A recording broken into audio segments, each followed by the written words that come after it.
On the MERS syndrome here in Korea, MERS situation here in Korea, that is, it's almost been a month now since the outbreak began. The number of cases is still rising, but so is the number of people who have recovered. Let's go now over to our Kwon So-wa standing by at the news center. So-wa, can you give us the latest? Daniel, we had 8 new cases and 1 more death today. The person who passed away was a 54-year-old woman who died this morning. Health authorities said she had pre-existing ailments, including respiratory problems and high blood pressure. She was in the same hospital last month from the 19th to 20th as the first MERS patient. This has put the total number of deaths at 20, and the total number of cases stands at 162. Now, more than 6,500 people are under quarantine, while more than 3,900 others have been cleared of infection. Now, a good piece of news is that 2 more people have been released from the hospital, bringing the number of people who have recovered up to 19. And of the 124 patients who are undergoing treatment for the disease at hospitals, 17 are currently not in stable conditions. Now, with tertiary infections and even quaternary infections being a concern, there are concerns this critical situation won't change anytime soon, So. That's right, Daniel, especially as there are concerns that the standard incubation period of 14 days seems to be longer in some cases. In fact, patient 14, or the so-called super spreader, is said to have infected more people after the 2-week period. But the health authorities said their goal is to reduce the number of patients by the end of the month. Also, at Samsung Medical Center, which is now the origin of 80 cases and where 5 of the latest 8 cases originated, will enforce its surveillance policy. Every patient who was at the hospital from June 2nd to 10th will be monitored closely. Meanwhile, the World Health Organization held a 9th emergency meeting on the outbreak, and it reconfirmed that the virus is not a threat to the general population and said it does not meet the criteria of public health emergency of international concern, but it said that more cases will appear for the time being.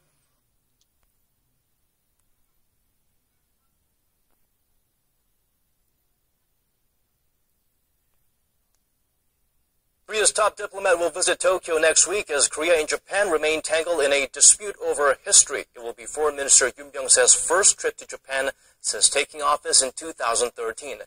But will it be enough to spark fresh momentum in their relations? Our Hwang Sung-hee has this report. Korean Foreign Minister Yoon Byung-se will make a 2-day trip to Tokyo as the 2 neighbors struggle for a breakthrough in their frosty ties. Foreign Minister Yoon Byung-se will visit Japan from the 21st to the 22nd of June to attend a reception marking the 50th anniversary of Korea and Japan's normalization of relations, which is being held in Tokyo on Monday. He will also hold talks with the Japanese Foreign Minister Fumio Kishida. It'll be Yoon's first visit to Tokyo since taking office in 2013. He cancelled a planned trip at the last minute that year, following a controversial visit to the Yasukuni War Shrine by Japanese Deputy Prime Minister Taro Aso. An official at Korea's foreign ministry said Yoon's visit is significant, as it comes amid efforts by Seoul and Tokyo to improve ties in the 50th year of the normalization of their diplomatic relations. On Monday, the Japanese embassy in Seoul will also hold a ceremony to mark the anniversary. Although the leaders of the 2 countries will not be present for the event, they are each expected to send messages.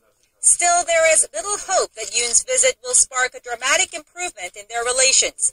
Korea and Japan are mired in a dispute over history centered on Tokyo's wartime sexual enslavement of Korean women. The official at Seoul's foreign ministry said that while the 2 ministers will discuss a range of issues on Sunday, he does not expect any groundbreaking agreement on the so-called comfort women issue. Hwang Sung-hee, Arirang News.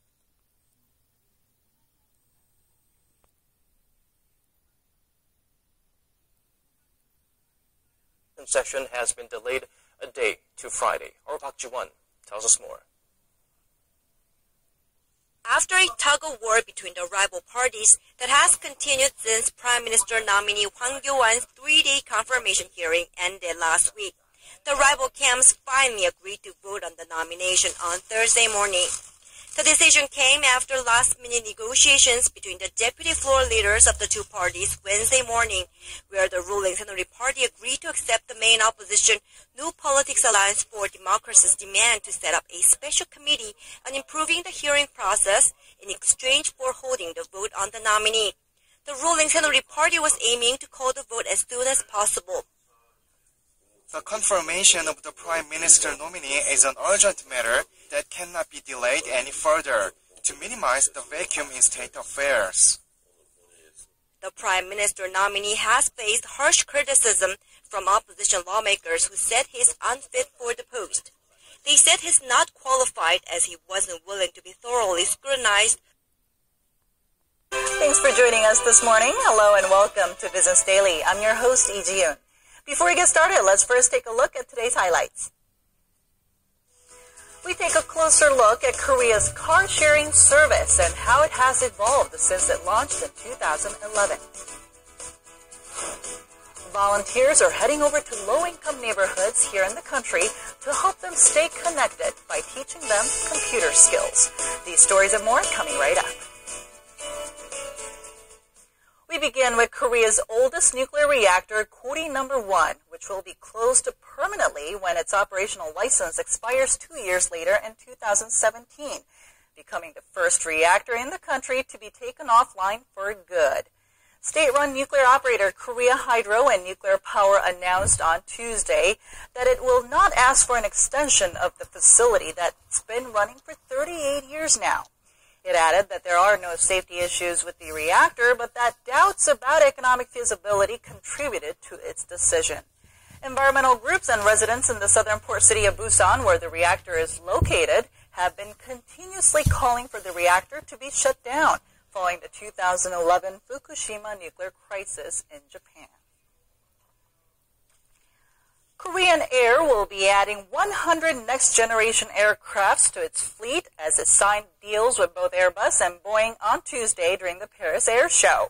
The Korean carrier confirmed a combined order worth $6.9 billion, committing to buy 30 A321neo planes from Airbus and 30 Boeing 737 MAX jets. It will take options on 20 more aircrafts from both manufacturers, which will amount to an estimated order of $12.2 billion. Korean Air Chairman Jo Yang-ho says these new orders come as the flag carrier looks to add more environment-friendly and fuel-efficient models. It looks like doors have opened up for Korean mobile phone manufacturer Pentec, once on the brink of liquidation, to revive operations. This is after a court on Tuesday approved a takeover deal by a local consortium led by R&D firm Optus. The company has reportedly submitted a $1.7 million deposit. Korean Air will be adding 100 next-generation aircrafts to its fleet as it signed deals with both Airbus and Boeing on Tuesday during the Paris Air Show. The Korean carrier confirmed a combined order worth $6.9 billion, committing to buy 30 A321neo planes from Airbus and 30 Boeing 737 MAX jets. It will take options on 20 more aircrafts from both manufacturers, which will amount to an estimated order of $12.2 billion. Korean Air Chairman Jo Yang-ho says these new orders come as the flag carrier looks to add more environment-friendly and fuel-efficient models. It looks like doors have opened up for Korean mobile phone manufacturer Pentec, once on the brink of liquidation, to revive operations. This is after a court on Tuesday approved a takeover deal by a local consortium led by R&D firm Optus.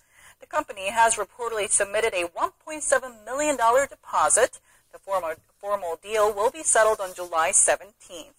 Pentec, the producer of the Vega phone series, had been in court receivership since August last year, after its efforts to find a suitable buyer hit a dead end 3 times. An industry expert says Optus is thinking of carrying on with its R&D activities in Korea, but relocating production to Indonesia. Now, we can't deny the fact that technology has made our lives much easier now.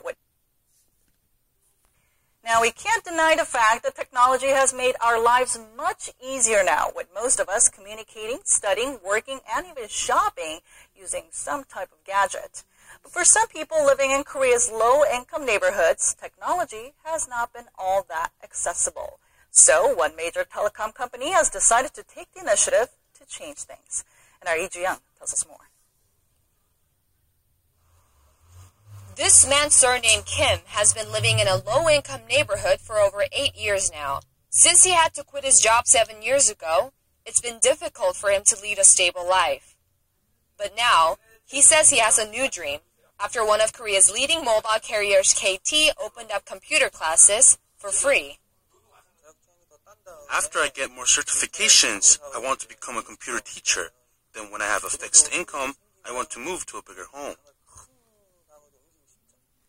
The classes Kim is taking are provided by a volunteer group called IT Supporters, which was created as a part of KT's social responsibility projects started in 2007. The aim is to enhance computer literacy and bridge the information gap between different income brackets. Made up of around 40 current and retired KT employees, the volunteer group visits lower-income neighborhoods 3 times a week to provide classes on basic computer skills. Some of the more advanced lessons teach students how to edit videos and images and also help them obtain IT certificates in specific fields. The telecom company says if students pass certain qualifications, the company may even provide job opportunities. We want to share the company's strengths with these residents, and I think it's very meaningful that people can have hope and future goals. These classes, although small in size, to many are seen as the first stepping stone to new opportunities and potentially fresh careers. Lee Ju-young, Business Daily.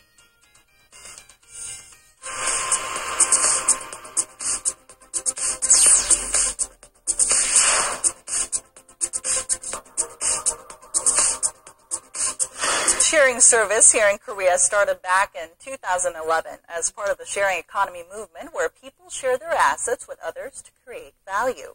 The Korean market is still relatively young compared to that of the U.S. or Germany, but it's growing to become a more prominent industry. And to tell us more about this car sharing service, our Kim Min-ji joins us in the studio. So good to have you here. Morning to you. So like you said, car sharing has been in Korea for about 4 years now, but some people are still unfamiliar with the term. Now, car sharing refers to a rental service that allows users to pick up and drop off their cars at lots and pay by the hour or minute, so it makes them much cheaper. Now, there are currently about 8 service operators in Korea, and they operate 3,000 lots, and that's more than a 90-fold increase since the first service began. Wow, 90-fold. What an increase there. But now I'm wondering, who are really the main users of this car-sharing service? So they first targeted young people in their 20s or 30s, but other groups were quick to catch on. And now companies are also signing long-term contracts and car-sharing services to use for their corporate vehicles. Now, the popularity has been on the rise as the service proves to be an efficient mode of transport, especially for those that commute short distances or those that want to go to a special outing. Take a look. 28-year-old Kim Young-pil may not own a car, but that doesn't stop him from driving. He's a regular user of a local car-sharing service, which he finds convenient as a cross-city commuter. I live in Sinchon, but I work in Gangnam, and there's a special discount for commuters who use the service, so I end up saving. Also, I don't really like taking crowded public transportation. Kim is just one of over 400,000 registered users in Korea. The number of users has doubled every year since car sharing first started back in 2011. And companies that got in on this short-term rental concept have been reaping the profits ever since. One company saw its sales reach $13 million last year, up 6-fold from a year ago. This pace of growth is much faster than services in the U.S. and Japan, and 2 to 3 times faster than traditional rental services.